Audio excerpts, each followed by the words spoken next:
Lo recibimos nuevamente. Un gusto enorme, Carlos, que estés con nosotros. ¿Cómo estás? Para mí también, muy bien. ¿Cómo están? Muy bien, ávidos de escucharte en el ajedrez político que se despliega hoy en la Argentina. Bueno, en esta propuesta de acuerdo que hizo para mayo, se tomó tiempo, Milei, como ustedes saben, hay un temario. A mí me importa mucho y creo que a todos tenemos que mirar para entender el juego de lo que está sucediendo el punto 3 de ese temario.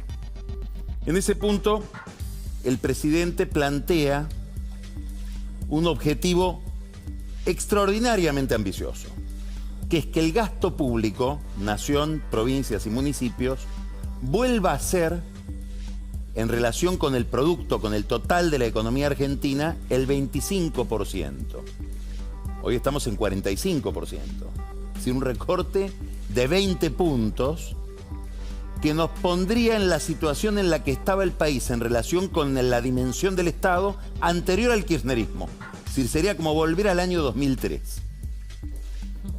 Es decir, volver a la etapa anterior a lo que fue la gran expansión del Estado de los Kirchner. ¿Por qué es importante esto? Porque esto necesariamente repone una cuestión que estaba adormecida en la Argentina, que es la cuestión federal. ¿Por qué razón? Porque es imposible llegar a ese nivel de gasto, esa contracción del gasto público, ese achicamiento del Estado, si no hay un achicamiento de los estados provinciales. Y esta es la discusión que se armó. Esta es una discusión que la tenemos sobre la mesa, que impacta sobre el Congreso, impacta sobre los partidos y produce alineamientos en las provincias. Este viernes es la primera reunión del gobierno con los gobernadores. Se trata de llegar a un acuerdo donde los gobernadores, no sé si lo saben, pero tienen una ventaja, que es que el gobierno está casi, diría, obligado a reponer lo que se quitó de impuesto a las ganancias. ¿Por quién? Por el Fondo Monetario Internacional. Y lo dijo abiertamente la representante del fondo cuando vino a la Argentina. Guita Gopinath dijo, hay que volver a un tipo de sistema tributario donde la carga principal la pague la gente más rica. Impuesto a las ganancias. Eso significa una reposición importante de recursos para las provincias. Ahora, hay que mirar el mapa, el gobierno está mirando el mapa, donde no todos los gobernadores son lo mismo. Podríamos mirar nosotros el mapa de la Argentina y entenderlo en relación con los alineamientos de los gobernadores con el gobierno nacional, que no son alineamientos que tengan que ver solamente con la simpatía política. Tienen que ver también con el nivel de restricción que tiene cada gobernador en su provincia. Los que están muy ahorcados tienden a acordar. Los que están más que muy ahorcados, a lo mejor dicen incendio todo y rompo el puente, como por ejemplo el gobernador de Chubut, Ignacio Torres, hizo hace 15 días. Miremos, tenemos gobernadores que por afinidad ideológica, por pertenencia partidaria, etcétera, están del lado del gobierno. Corrientes, Valdés Radical, Entre Ríos, Frigerio, Puyaro en Santa Fe, Cornejo, Alfredo Cornejo en Mendoza, que dijo, es música para nuestros oídos lo que escuchamos del presidente en el Congreso. También hay otra razón. ¿Tucumán? Ahora vamos a Tucumán, porque esto no es por alineamiento partidario ni ideológico. Hay una razón que es que en todas estas provincias, Milei tiene a la gente. Es el elector el que le dice a su gobernador alineate. Y los gobernadores olfatean que si no están bien con Milei, se van a poner en contra del propio electorado. Es decir, ven que hay distintos factores que pueden producir o inducir a una conducta por parte de un gobernador. Acá lo tenemos, Tucumán, provincia en estado de desastre. El gobernador entendió que dentro de Milei hay un Néstor, que premia y castiga según el alineamiento. Más explícitamente que Néstor. Néstor nunca se animó a decir, si me firman les doy plata. Lo hacía, pero no tenía cierta inhibición en decirlo. Milei lo dice, en parte porque no es un hombre que viene de la política, no tiene cultura política. Entonces, ¿qué hizo Osvaldo Jaldo? Hiperpragmático. Antes de que le pidan, cuando empezó a tratarse la ley ómnibus en el Congreso, partió el bloque, dijo, los míos, los de Mansur, que arregle Mansur. Los míos son de Milei. Y hoy a Jaldo le están mandando anticipos, no la coparticipación, le adelantan la coparticipación y la partecita de Tucumán en el fondo fiduciario que corresponde a las provincias no se la tocaron. Es como si Milei dijera, yo quiero esto. Así como, por ejemplo, al PRO le dice, yo quiero esto, que es Bullrich, subordinación total. Macri, ¿entendiste? Esto estoy esperando.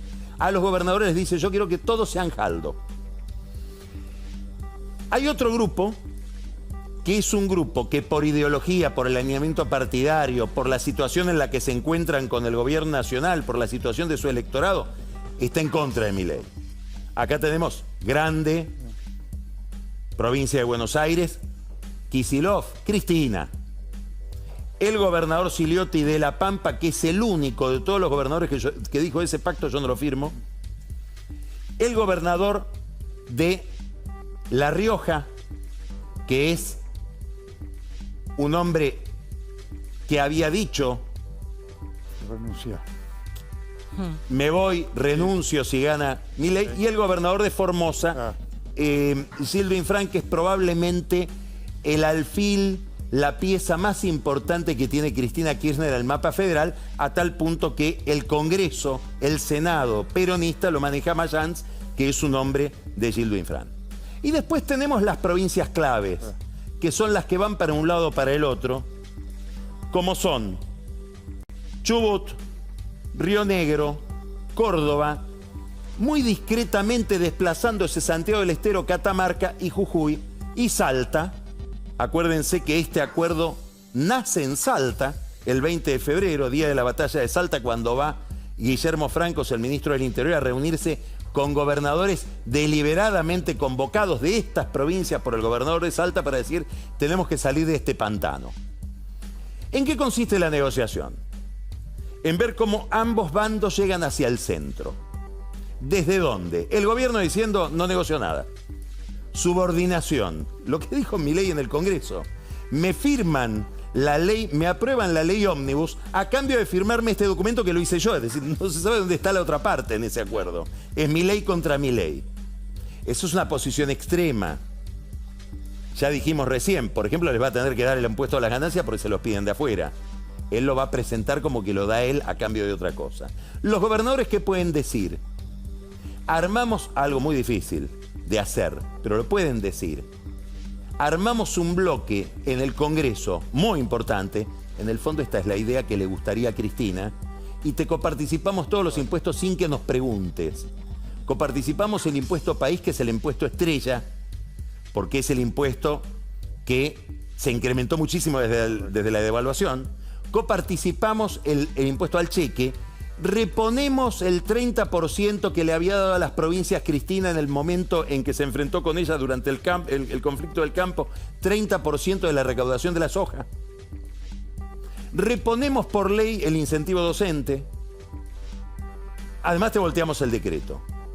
Si esto fuera posible porque el gobierno no entiende el juego de los gobernadores, que están muy apretados por las paritarias, no tienen plata y la policía les dice queremos aumento de sueldo, los maestros les dicen queremos aumento de sueldo, los médicos también. Si hubiera un conflicto y hubiera una coparticipación de estos impuestos, estaríamos en otra Argentina, porque impuesto que se coparticipa, impuesto que no se retira más.